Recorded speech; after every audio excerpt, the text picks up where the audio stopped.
우리 앞뒤 좌우로 한번 인사하시겠습니다. 오늘도 하나님께서 우리의 예배를 기쁘게 받으십니다. 아멘, 아멘. 우리의 예배를 기쁘게 받으시는 하나님께서 예비하신 은혜를 우리 가운데 풍성하게 내려주실 줄로 믿습니다.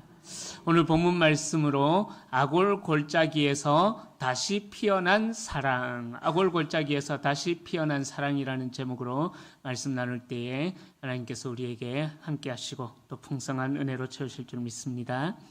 자, 우리가 계속해서 호세아서 말씀을 묵상하고 있습니다. 자, 이 호세아서는 이스라엘 백성이 우상 숭배, 영적인 음란이죠. 영적인 간음을 행함으로써 하나님으로부터 멀어져 버렸습니다. 그런데 하나님께서는 그렇게 하나님으로부터 멀어져 버리고 떠나가 버린 이스라엘 백성들의 죄를 그냥 두지 않으시고 끝까지 이스라엘 백성들을 추적하시면서 그들이 예전에 하나님과 맺었던 그 친밀한 관계, 관계로 아버지와 아들, 그 하나님의 백성으로의 관계로 돌아오기를 소망하시는 그 내용이 호세아서의 주된 내용입니다. 그래서 이 호세아서는 하나님의 끝없는 사랑과 용서를 거듭해서 반복하고 있습니다. 그리고 또 배신하는 과정도 생생하게 묘사가 되어지는데, 자, 이러한 배신은 하나님 앞에 깊은 절망감, 하나님이 안타까워하는 탄식을 안겨줍니다.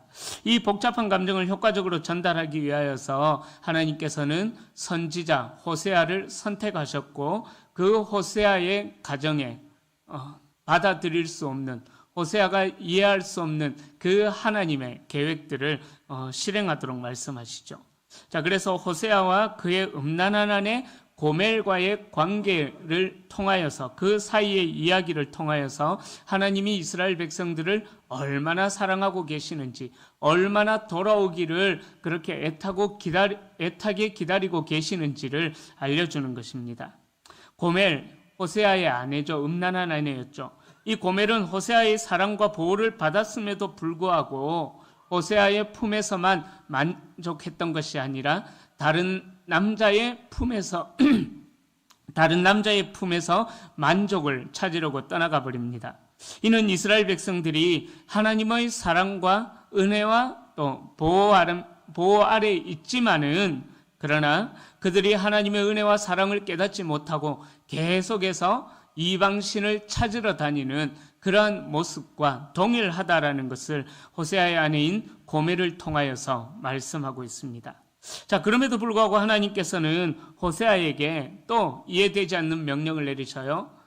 도망가버린 그 아내 고멜을 찾아서 그녀를 용서하고 아내로 맞으라고 명령하십니다. 자, 이 명령은 하나님의 변함없는 사랑을 계속해서 보여주고 있다라는 거죠. 하나님의 용서를 계속해서 보여주고 있다는 거죠. 그리고 하나님께서는 한번 택하신 당신의 백성을 죄악 가운데 그냥 버려두지 않으시고 끝까지 회복시키시겠다는 하나님의 굳건한 의지, 그것을 이 호세아를 통해서 우리는 깨달을 수가 있습니다. 바로 하나님은 당신의 백성을 절대로 포기하지 않으신다라는 그 사실을 우리에게 말씀해 주는 것이죠. 자, 그래서 호세아는 이 같은 개인적인 비유를 통하여서 하나님과 이스라엘 백성들과의 관계를 다시 조명해 주십니다. 그렇게 음란한 아내 고멜을 맞이하라고 말씀하셨던 그 하나님의 애타는 마음을 이스라엘 백성들 너희들이 좀 알라는 거예요. 그 하나님의 사랑을 알고 이제는 수많은 선지자들을 통해서 돌아오라고 하나님께로 회복되어 나오라고 외쳤던 그 외침을 기억하여서 이제는 하나님께로 돌아올 것을 하나님께서는 원하신다라는 거예요. 근데 하나님께서는 그렇게 그냥 말로만 하시는 것이 아니라 이렇게 호세아를 통하여서 하나님도 애쓰고 계시는 그 모습을, 그 애쓰시는 하나님의 사랑을 우리는 이 호세아서를 통해서 발견할 수가 있습니다. 그래서 오늘 본문에서는 첫 번째로 사랑의 회복이 시작된다라는 것을 말씀합니다. 자, 이스라엘이 하나님을 떠나갔던 죄악의 세 가지 요소가 있었어요. 첫 번째 시간에 1장을 통해서 말씀드렸는데, 하나님만 섬기는 것이 아니라 우상을 섬기는 음란함이 있었습니다. 그리고 두 번째 죄악은 뭐냐 하면은 하나님께로부터 은혜를 받았음에도 불구하고 그 은혜가 하나님께로부터 온 것이라고 생각하지 않고 자기들이 만들었던 신이죠. 어찌 보면은 바알이라는 그 신을 통해서 자기들에게 축복이 주어진다. 즉 하나님의 은혜를 기억하지 못하는 배은망덕한 모습을 보이고 있다라는 것입니다. 자, 그렇게 배은망덕한 모습을 보이고 있으니까는 이스라엘 백성들의 모습에서는 하나님을 예배할 때에 진실된 마음의 예배가 없다라는 거예요. 그래서 나중에 호세아 6장쯤 가면 또 말씀하겠지만, 그래서 하나님께서는 이스라엘 백성들에게 아주 심각한 말씀을 하십니다. 내가 너희들에게 제사를 원하는 것이 아니라 하나님을 아는 것을 원한다. 하나님께서 예배를 얼마나 기뻐하시는 하나님이신데도 불구하고 하나님은 이 백성들의 죄악이 너무 가득하였기에, 또 거짓된 위선된 예배로 가득하였기에 그 위선된 예배를 버리고 하나님이 어떤 분이신지 그것부터 좀 알아라라고 나중에 또 말씀하시거든요. 자, 그렇게 하나님께서는 이스라엘 백성들이 하나님의 은혜를 알지 못하니까 거짓된 위선으로 하나님을 예배하는 그런 죄 세 가지를 1장에서 지적하시고, 그래서 이스라엘이 하나님으로부터 심판을 받게 될 것이다 라는 것을 지난 시간 본문인 2장 13절까지 말씀하셨습니다. 자, 13절까지 이스라엘이 하나님을 떠난 이후로 철저하게 무너지고 파괴될 것을 선포하신 하나님께서는 14절부터는 갑자기 분위기를 전환시키십니다. 14절부터는 그러므로 보라라고 말씀하시면서 이제 하나님께서는 출애굽 때와 같이 하나님의 전적인 은혜로 그 광야 생활을 하나님 은혜가 없었다면은 광야 생활을 견뎌낼 수 없었던 그 이스라엘 백성들에게 이제 내가 너희들을 향하여 행한 일들을 보라라고 명령하시면서 갑작스럽게 이제 분위기를 바꾸십니다. 자, 오늘 본문에서는 하나님께서 이스라엘 백성들을 향하여서 반복되어서 표현하고 있는 용법이 있는데, 바로 내가 무엇을 하리라. 내가 무엇을 하리라라는 이 독백과 같은 하나님의 표현이 계속해서 반복되어져 나옵니다.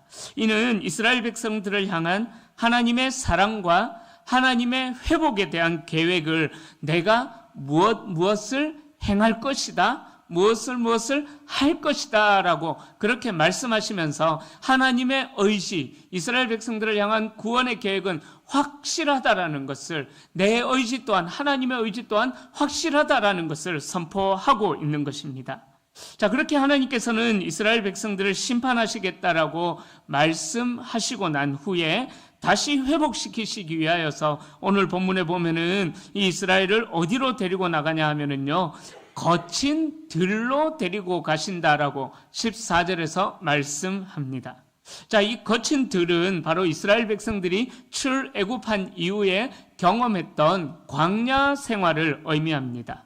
바로 이 광야 생활에서 하나님과 끊어졌던, 단절되었던 그 첫사랑이 다시 회복이 되어졌던 것이죠.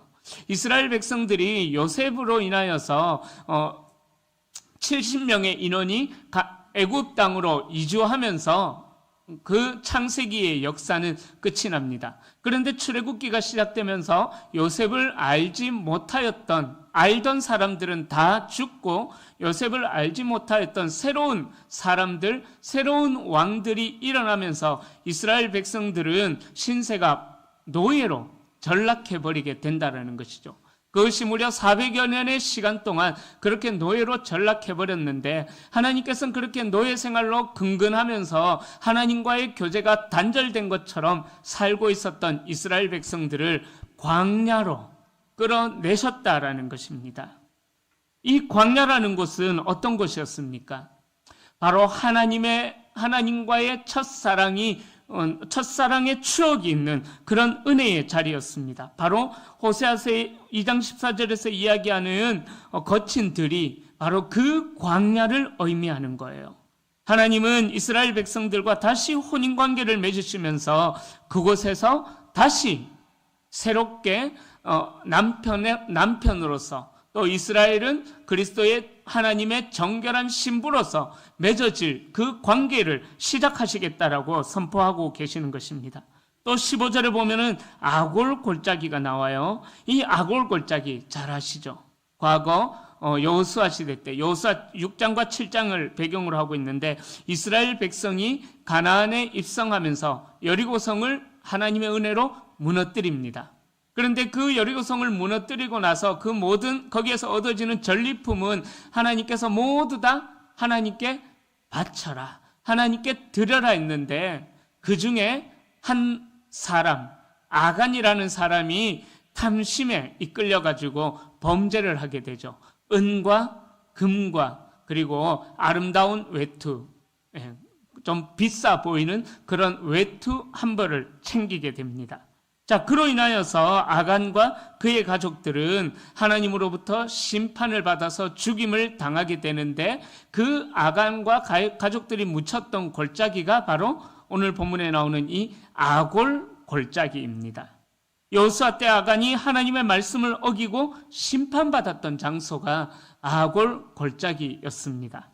그런데 하나님께서는 이스라엘 백성들의 실패를 상징하는 형벌과 죽음의 장소였던 아골 골짜기를 15절에 보면은 소망의 문으로 바꾸시겠다라고 말씀하시는 거예요.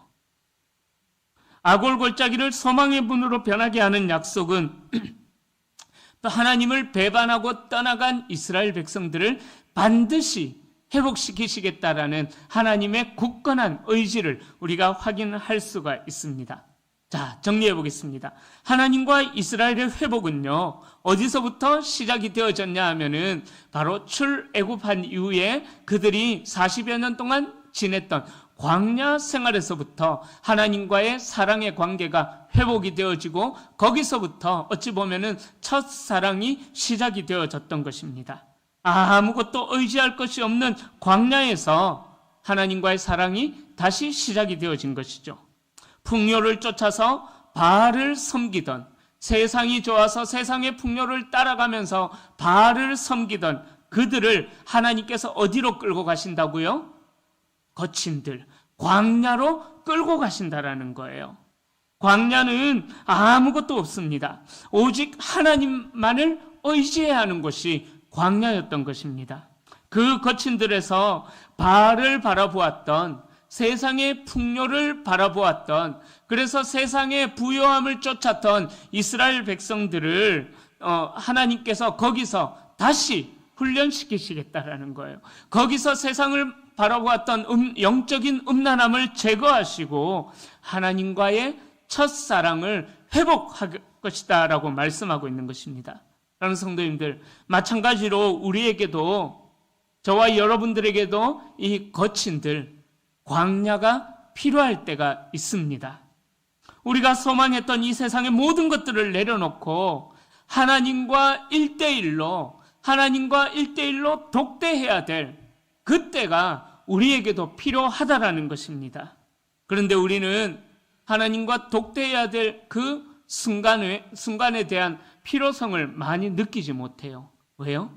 이스라엘 백성들처럼 이미 우리는 풍요로움을 누리고 있기 때문에, 어렵지 않은 생활을 통해서 우리가 풍요로움을 누리고 있기 때문에 우리의 마음속에 하나님이 자리 잡을 여유가 없다라는 것입니다.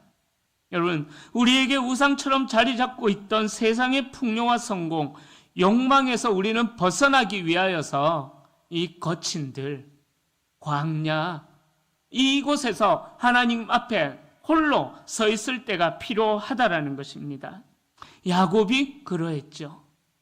형 에서를 속이고 도망을 갔을 때에 어떤 일들이 일어납니까?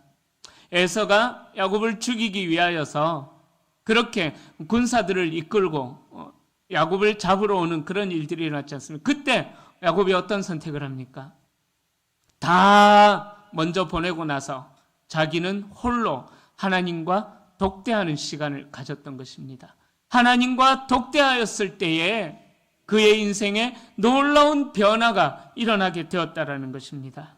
여러분, 우리에게도 이런 광야 반드시 필요합니다.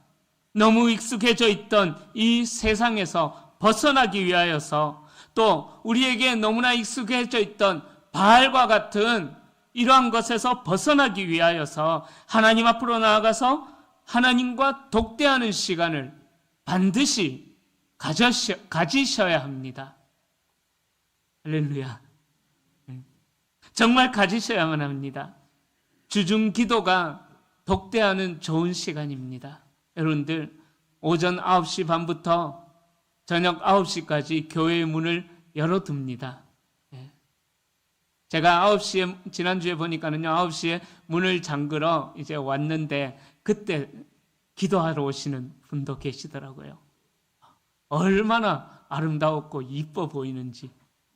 제가 나이가 좀, 우리 원로 목사님처럼 나이가 많았다면, 이뻐하면서 엉덩이라도 툭툭 쳐드리고 싶을 정도로 너무 귀하게 보이더라고요. 그분이 오시면서 이렇게 이야기하더라고요. 오늘은 좀 바빠서 이제 기도하러 왔습니다. 너무 귀하더라고요. 여러분, 우리에게는 광야가 필요합니다. 그런데 광야가 없지 않습니까? 그래서 주중 기도를 제가 운영을 하고 있습니다. 여러분들, 하나님 앞에 정말 독대하는 시간을 좀 가져보십시오. 그때 하나님 앞에 하나님과 독대하면서 내 마음이 지금 이 호세아 시대의 음란한 이스라엘 백성들처럼 세상의 다른 것을 추구하면서 그것만 바라보면서 살아가고 있는 것은 아닌가? 좀 돌아보시면서 그것을 향해서, 세상을 향해서 달려가고 있는 내 마음에 좀 브레이크를 거시고 다시금 우리의 마음을 하나님께로 돌이키는 저와 여러분들이 될 수 있기를 소망합니다. 하나님께서는 그렇게 하나님 앞으로 회복되어져 나오기를 소망하는 자들을 반드시 회복시키실 것입니다. 우리가 보기에는 아무것도 의지할 것이 없는 광야와 같은, 또 거친 들과 같은 광야나 아골골짜기와 같이 여겨지는 실패의 자리가 오히려 하나님을 만나는 소망의 자리가 될 수 있다라는 것입니다. 여러분, 우리가 세상 모든 것을 가졌다고 할지라도요, 거기에 하나님이 안 계시면은요, 다 헛방이에요. 그러나 우리가 모든 것을 다 잃었다고 할지라도 정말 거친 들처럼 아무것도 없는 메마른 광야처럼 내게 아무 것이 없다고 할지라도 아골골짜기와 같은 정말 치열한 죽음과 같은 내 삶의 골짜기를 내가 지난다고 할지라도 그곳에 하나님이 함께 하시면은요, 그 자리가, 죽음의 자리가 소망의 자리로 바뀌어지게 된다라는 것입니다. 하나님이 우리에게 계시면은요, 우리에게 소망이 있다라는 것입니다. 그러기에 이 말씀을 통하여서 우리가 얼마나 하나님과 독대하는 시간을 가지면서 하나님 중심으로 살아가고 있는지 한 번쯤 돌아보시고, 그 하나님을 독대하는 자리가 끊어진 분이 계시다면은 시간을 내서라도, 집에서는 잘 안 되셔요. 집에서는 잘 안 되실 거예요. 그러니까 시간을 내셔서라도 정말 하나님 앞에 엎드려 기도하는, 그렇게 하나님의 뜻을 여쭙는, 그래서 하나님의 마음을 얻으려고 하나님 앞에 겸손히 엎드리는 우리 성도님들이 될 수 있기를 축복합니다. 자, 그렇게 하나님과 독대하는 시간을 가지는 이스라엘을 하나님께서 회복시키시는데, 하나님께서 어떻게 하냐면요, 두 번째로 백성들의 입에서 하나님을 내 남편이라고 고백하게 될 것과 바알의 이름을 제거하게 될 것이라고 16절부터 20절에서 말씀하십니다. 호세아의 결혼 생활을 통해 비유로 말씀하시던 하나님께서는 이스라엘과의 결혼을 친히 회복하시겠다라고 위로하십니다. 이스라엘 백성들은 바알이라는 우상을 숭배합니다. 자, 이 바알이라는 말의 이름의 뜻은요, 주인, 남편이라는 의미도 있습니다. 그러니까 이스라엘은 바알을 그들의 주인이자 남편으로 고백했던 것이죠. 그러나 하나님께서는 과거 이스라엘이 우상을 숭배했던 그 음란함들을 정리시키신 후에 이스라엘과 새롭게 언약을 맺으려고 하십니다. 그래서 하나님께서는 바알을 주인이라 부르던 그 삶을 그치게 하시기 위하여서 먼저 이스라엘 백성들의 입술에서 또 그들의 마음에서 그들의 모든 생각에서 바알이라는 말 대신에 내 남편이라는 말을 사용하게 하십니다. 이때 사용된 이 단어는요, 히브리어로 이쉬, 내 남편에는 이쉬, 남편의 이쉬라는 단어를 쓰는데요, 16절에 나오죠. 16절에 내 남편에 사용된 단어가 이쉬라는 단어가 사용되었는데, 이쉬라는 단어는 하와가 아담을 부를 때에 내 남편, 내 사랑하는 남편, 이렇게 부를 때 사용했던 말이 바로 이 이쉬라는 단어입니다. 바로 이 이쉬, 내 남자, 내 남편이라는 뜻이죠. 하나님은 이스라엘이 그들의 참 남편이신 하나님을 부를 때 바알을 생각하지 않도록 아예 그들의 생각 속에서, 그들의 입술 속에서 바알이라는 이름을 제거해 버리시고 남편이라는 이쉬라는 말을 사용하게 하심으로써 이스라엘의 기억 속에서, 기억이라는 그 뿌리에서 아예 바알을 제거하신다라는 것입니다. 이는 바로 하나님과 이스라엘 백성 사이에 영원한 언약 관계가 회복되어진다라는 것을 말씀하는 것입니다.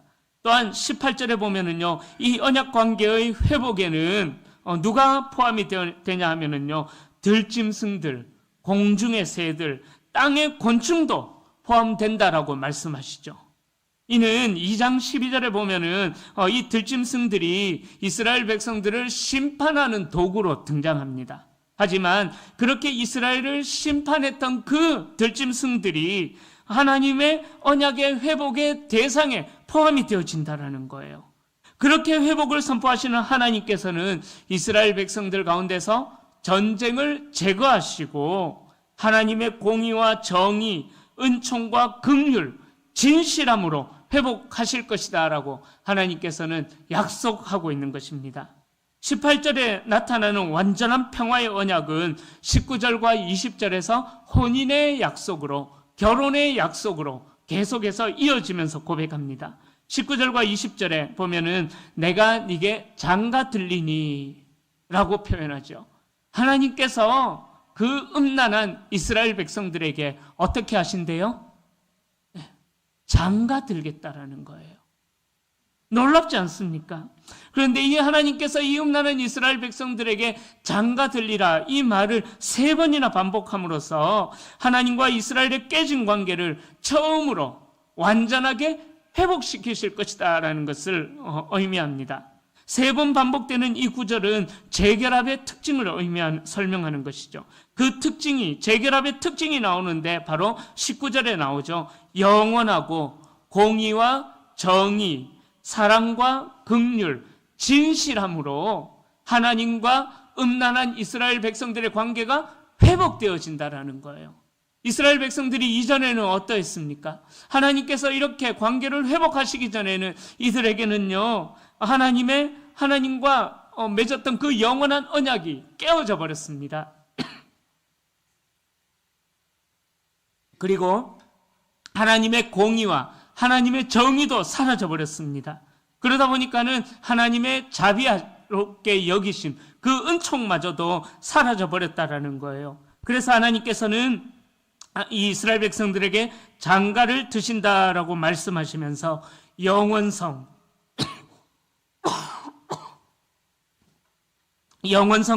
공의, 정의와 사랑과 긍휼, 진실함으로 무너진 관계를 회복시키시겠다라고 말씀하십니다. 이스라엘 백성들이 그렇게 공의와 정의, 은총과 긍휼을 바탕으로 하나님과 언약 관계를, 혼인 관계를 다시 맺게 될 때에 그들이 하나님을 온전히 알게 된다라는 의미인 것입니다. 여러분, 이 언약 관계에서는요, 하나님과 이스라엘 백성들이 혼인을 한 사이입니다. 그런데 그 언약이 어떻게 되었습니까? 아담 시대 때부터 살펴볼까요? 아담과 하와가 하나님과 언약 관계로 혼인관계처럼 되어졌지만 어땠습니까? 선악과로 인하여서 그 언약관계가 깨어져 버렸습니다. 아담 이후에도 또 노아 시대 때도 아브라함 때도 또 모세 때도 계속해서 이스라엘과 하나님은 언약관계를 맺었지만은 그러나 그들은 그 언약을 지키지 못하고 결국은 아수르와 바벨론에 의해서 멸망을 당하는 지경까지 이르게 되었다라는 거예요. 그래서 하나님께서는 예레미야서에 그렇게 말씀하셔요. 이 하나님의 율법을 이제는 눈에 보이는 돌판에다 주지 않겠다. 예전에 모세 때는 어떠했습니까? 십계명이라는 것을 눈에 보이는 돌판에다 기록하셔가지고 주셨습니다. 그러나 이제는 이들이 하나님과 맺은 언약 관계를 실천할 능력이 전혀 없기에 이들에게서는 하나님의 공의와 사랑과 은총과 자비와 긍휼, 하나님과 맺었던 영원한 언약을 찾아볼 수가 없기에 이제는 눈으로 보이는 돌판에다가 하나님의 율법을 주시지 않고 예레미야서에서는 어떻게 하시느냐 하면은요, 그들의 마음에, 하나님의 백성들의 마음에 하나님의 율법을 심어 두시겠다라는 거예요. 그래서 하나님의 율법을 행할 능력이 눈꽃만큼도 없는 그들에게 마음에 심어 두심으로 해서 그들의 마음에서 우러나오는 사랑으로 하나님과 혼인관계를 지속하게 하시겠다라는 것입니다. 그 언약의 약속이 신약시대 때는 성령을 통하여서 이루어지게 된 것이죠. 예수님께서 부활하시고 승천하시고 나서 이제 무엇을 보내주셨습니까? 그죠? 성령을 보내주셨죠. 그래서 성령 하나님께서 임마누엘 하시면서 하나님의 율법을 행할 능력이 전혀 없는 우리들에게 우리 속에 들어오셔서 우리의 마음이 하나님을 기뻐하시는 것들을 행하게 하시겠다라는 거예요. 하나님의 율법을 행할 능력이 전혀 없는 우리들이 성령의 능력으로 말미암아 하나님의 율법을 살아낼 수 있도록 인도하시겠다라는 것입니다.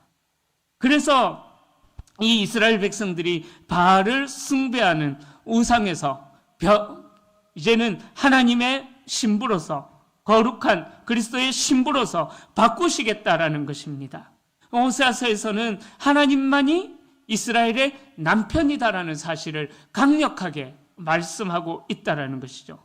사랑하는 성도님들, 우리에게서도요, 바알을 숭배하는 이 마음에서 이쉬로 전환이 필요합니다. 바알을 바라봤던 우리의 마음이 하나님을 남편이라고 부르는 이쉬로의 전환이 우리에게 필요하다라는 것이죠. 이쉬라는 말을 통해서 하나님만이 내 남편임을 고백하는 데서 그치지 말고, 입술로만 그치지 말고 삶에서 하나님을 남편이라 부르는, 이쉬라고 부르는 그러한 삶을 살아가야 된다는 것을 말씀하시는 것이죠. 우리의 마음속에서 세상을 바라봤던 우상을 제거할 뿐만 아니라 하나님을 진정한 남편이자 주인으로 인정하고 모시기 위하여서 우리의 마음으로부터 변화가 일어나고 우리의 입술의 고백이 달라져야 될 것을 하나님께서는 호세아서를 통해서 우리에게 말씀하고 계시는 것입니다. 여러분, 우리는 하나님으로부터 부름받은, 특별히 구별하여 불러냄을 받은, 특별히 불림을 당한 성도들입니다. 그러기에 우리에게서는 하나님의 공의와 정의, 하나님의 은총과 긍휼을 일상의 삶에서 어떻게 실천해야 할지 우리는 정말 고민하면서 살아가야만 합니다. 이를 위하여서 하나님을 우선순위에 두는데 나에게서 방해가 되는 것들 제거하십시오. 하나님보다 더 가치를 두는 것들 제거하십시오. 다시, 하나님을 우선순위에 두는데 방해가 되는 것들을 제거하십시오. 다시, 하나님을 우선순위에 두는데 방해가 되는 것들을 제거하십시오. 정말 이렇게 막 목이 터져라 외쳐야지 공감하실 겁니까? 하나님을 우선순위에 방해가 되는 것들을 제거하셔야만 합니다. 하나님보다 더 가치를 두는 것을 제거해야만 합니다. 하나님 외에 하나님을 알아가는 시간보다 나의 만족과 나의 유익을 위하여서 시간을 투자하는 것, 내 열정을 투자하는 것, 그것을 제거하셔야만 합니다. 여러분, 하나님의 공의와 정의, 은총과 긍휼을 일상의 삶에서 내가 어떻게 실천할 것인가 정말 고민해 보십시오. 여러분, 솔직하게 말씀드리면은요, 솔직하게 말씀드리는 게 아니라 솔직하게 한번 생각해 보십시다. 하나님과의 교제의 시간이 여러분들의 일주일의 삶 속에서 더 많습니까? 아니면은 여러분들의 어떤 만족을 위한 시간들이 더 많이 있습니까? 저는 목사라서 참 감사해요. 저도 목사가 아니라면 이렇게 이야기 못해요, 솔직하게. 목사이니까 그래도 성경을 조금 더 오랫동안 보고 또 말씀 준비하기 위해서 책도 많이 읽고 그렇게 하나님 앞에 억지로 붙어 있으려고 하는 그런 시간을 가지거든요. 저도 솔직하게 자신이 없습니다, 목사가 아니라면은. 여러분들의 일상을 점검해 보십시오. 여러분들이 하나님을 만나는 시간보다 또 하나님 그 자체보다 더 시간을 드리는 것이 있다면 그것이 여러분들에게 간음이 되는 거예요. 영적인 음란함이 되는 거예요. 그러기에 그것이 무엇인지 살펴보고 그것에서 어떻게 하면 벗어날 수 있을까 고민하시고 애쓰십시오. 어떻게 하면은 그것에서 하나님과 더 가까워질 수 있을까 그 방법을 찾아보십시오. 그래서 여러분들의 만족을 위한 신앙이 아니라 하나님이 기뻐하시는 믿음의 삶을 살아드리는 성도님들이 될 수 있기를 소망합니다. 세 번째로 21절부터 23절에서 하나님은 하나님을 버린 이스라엘 백성들에게 회복의 말씀을 약속하시면서 이스라엘을 이 땅에 심고 긍휼히 여기고 내 백성이라고 하고 그들이 하나님을 내 하나님이라 부를 것이라고 약속하셨습니다. 아골 골짜기로 소망의 문을 삼겠다고 말씀하신 하나님은 이제 응답하리라는 놀라운 약속을 이스라엘 백성들에게 전하십니다. 하나님이 이스라엘 백성들에게 주실 회복은요, 호세아와 고멜 사이에서 태어난 세 자녀의 이름을 통해서 확인할 수가 있었죠. 호세아와 고멜 사이에서 태어난 세 자녀의 이름이 무엇이었습니까? 1장에서 나오죠. 이스르엘, 로루아마, 로암미. 뜻도 다 기억하시죠? 이스라엘은 북이스라엘의 지명인데요. 이름의 뜻은 하나님이 흩어버리셨다, 하나님이 심판하셨다라는 뜻입니다. 하나님은 이스라엘을 망하게 하시지만 하나님의 징계의 목적은 그들을 심판하는 것이 아닙니다. 오히려 심판을 통해서 갈아엎은 그 땅에 새롭게 이스라엘 백성들을 심으시겠다라는 거예요. 흩어버려서 아무것도 없는 그 땅에 다시 남편이 되어주셔서 이스라엘 백성들을 그 땅에 심으시겠다라는 것입니다. 로루아마, 긍휼을 받지 못한다라는 뜻이죠. 하나님은 하나님을 버리고 하나님의 사랑을 배반한 이스라엘로부터 긍휼을 거두셨지만 이제는 너희들의 남편이 되어 줄 것이기에 너희들을 긍휼히 여겨 주시겠다라는 거예요. 로암미, 내 백성이 아니다라고 말씀하셨던 하나님께서는 하나님을 멀리한 이스라엘을 더 이상 놔두는 것이 아니라 하나님과의 언약이 깨어져 버린, 그래서 하나님의 백성이 아닌 그대로 놔두는 것이 아니라 하나님께서 그들을 사랑과 용서로 품으셔서 다시금 하나님의 백성으로 삼으시겠다, 그 약속을 앞에서도 하셨고요, 2장 1절에서도 하셨고 또 오늘 본문 마지막 절인 23절에서도 다시 한 번 더 하나님께서 약속하고 있는 것입니다. 자, 하나님께서 그렇게 모든 것을 회복하시니까 어떤 일들이 일어나느냐? 22절을 보면은 땅은 곡식과 포도주와 기름에 응답하고 이 모든 것이 이스라엘 흩어졌던 자들에게 임하게 하시겠다라고 약속하셨습니다.